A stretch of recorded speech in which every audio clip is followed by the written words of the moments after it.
شالوم شالوم بيتسب እግዚአብሔር አምላኽ ከመይ ጸኒሕኩም ሰላምን ጸጋን ናይ ክርስቶስ ምስ ኩልኩም እዩ ኣነ ሓኹም ሰላሕ ዲኒ ዝበለጸ ቃል ንዝበለጸ መዓልቲ ዝብል ንኮን ጎድ ወርድ ፕሮግራምና እዩ ሎሚ ድማ ነዚ መዓልቲ ዝኸውን ናይ ህይወት ቃል ክንካፈሊና ክብርና ኣምላኽና ይኹን ቅድሚ ነዚ ቃል ዝምክፋለይ ኣብ ሽወደን ትቕመጡ ኣብ ስቶኮሎም ትቕመጡ ኩልኩም ቤተክርስትያን መጺኹም ክትሓብሩና ዕድመኩም ኩሉ ግዜ ዓርብን ቀዳምን ፕሮግራም ኣለና ስለዚህ በዚህ ታሕት ደሎ ኮንታክት እንዳገበርኩም ምጹና በትግርኛ ብሽወደን ትርጉም አለና አምላኽ ድማ ክባርኾኩም ኦኬ ሎሚ ንካፈሎ ቃል ከም ዝብል እዩ ብዙሕ ዝፈልጥ ውሑድ ይዛረብ ብዙሕ ዝፈልጥ ውሑድ ይዛረብ ዝብል ቃል እዩ ገለገለ ሰባት ብዙሕ ምዝራቦም ምንም ዘይምፍላጦም መረጋገጽን ምልክትን እዩ ኩሉ ግዜ ብዙሕ ዝዛረቡ ብዙሕ ከፍልጡ ካድ ጽዕሩ ወይ ድማ ፍልጠቶም ከርኢ ካድ ጽዕሩ ሰባት ፍልጠት ዘይብሎም ሰባት እዮም መጽሐፍ ቅዱስ ከምዚሉ ኣብ ምሳሌ ምዕራፍ 10 ጥቕሲ 14 ጠቢባንሲ ፍልጠት ይርንቡ በኋላ አዛራርባፍትና እንግሊሽ ጠቢብስ ሁሉ ዝፈልጦ ሳይዛረቡኒ ይድሎ ጠቢባን ፍልጠት ይርንቡ አፍ አሻግና ናብ ጥፍአት ቀረባ ይልዎ መጽሐፍ ክዛረብ ኩሉ አሻ በኋላ አዛራርባንታ ይድብለና ደሎ አሻ ሁሉ ዝፈልጦ ኸውጾ ጥራሕ ይደደሊ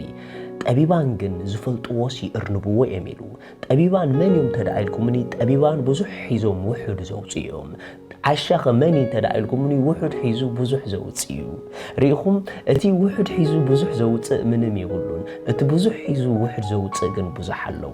اب كل ساعتكم مناي كدن كتزاروا لكم مالت هيكونن بلكع كتزاروا بزح كتገልጹ ዘለኩም معرفات يጋጥመኩም እዩ ነገር ግን ምስ ኩልኩም ሆውና አሎ ማለት ግን አይኮነን ካፍታ ሓደ ኣብ ህይወትኩም ኣዝዩም ክትጥንቀቁሉ ዘለኩም ፍልጠትኩም ንኸተፍልጡ ኣይትዛረቡ ምክንያቱ ፍልጠትካ ንኸተፍልጥ ምዝራብ ዘይትፈልጥ ምዃንካ መረጋገጽ እዩ ፍልጠትክ ንኸተፍልጢ ብዙሕ ምዝራብ ዘይትፈልጥ ምዃንኪ መረጋገጽ እዩ ጠቢባን ክመዝኑ ከለዉ መስተውዓልቲ ክመዝኑና ከለዉ ፍልጠትና ክነፍልጦም ኢልና ብዙሕ ንህውትት ከም ዘለና እንተደኣ ሪኦምና ምንም ፍልጠት ከም ዘይብልና እዮም ዘረጋግጹ ምክንያቱ እቲ ብዙሕ ፍልጠት ዘለዎ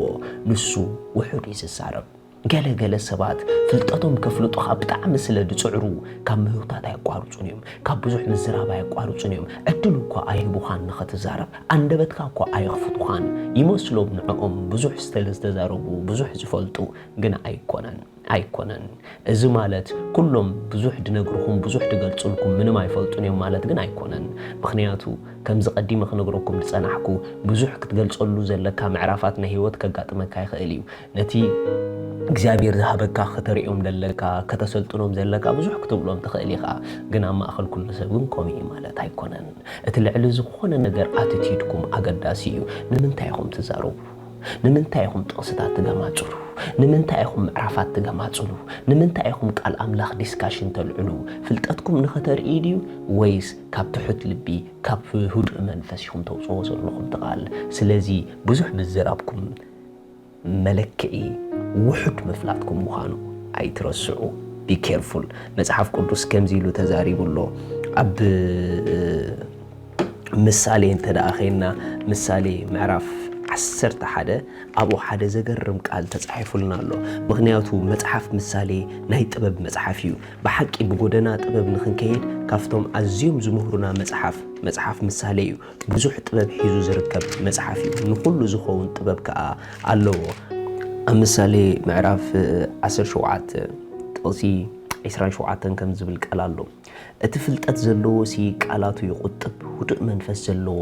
ለባቢ ዋው ሪኢኹም ህዱእ መንፈስ ዘለዎ ለባቢ እቲ ፍልጠት ዘለዎ ድማ ቃላቱ ይቁጥብ ምክንያቱ እቲ ፍልጠት ዘለዎ ብቁጥብ ቃላቱ ብዙሕ ነገር ከርእየካ ዓቕሚ ኣለዎ ኣምላኽ ሰማይ ምሳኹም እዩ ኩሉ ግዜ ኣብ ማእከል ኩሎም ተኣትዎም ሰባት ፈላጣት ኮንኩም ኣይትእተዉ ፍልጠትኩም ከተፍልጡ ኢልኩም እውን ኣፍኩም ኣይትኽፈቱ ምክንያቱ ከም ዘይትፈልጡ መታን ከይትረኣዩ ኣምላኽ ይባርኽኩም ንስኹም ብሉጻትን ክቡራትን ኢኹም ሻሎም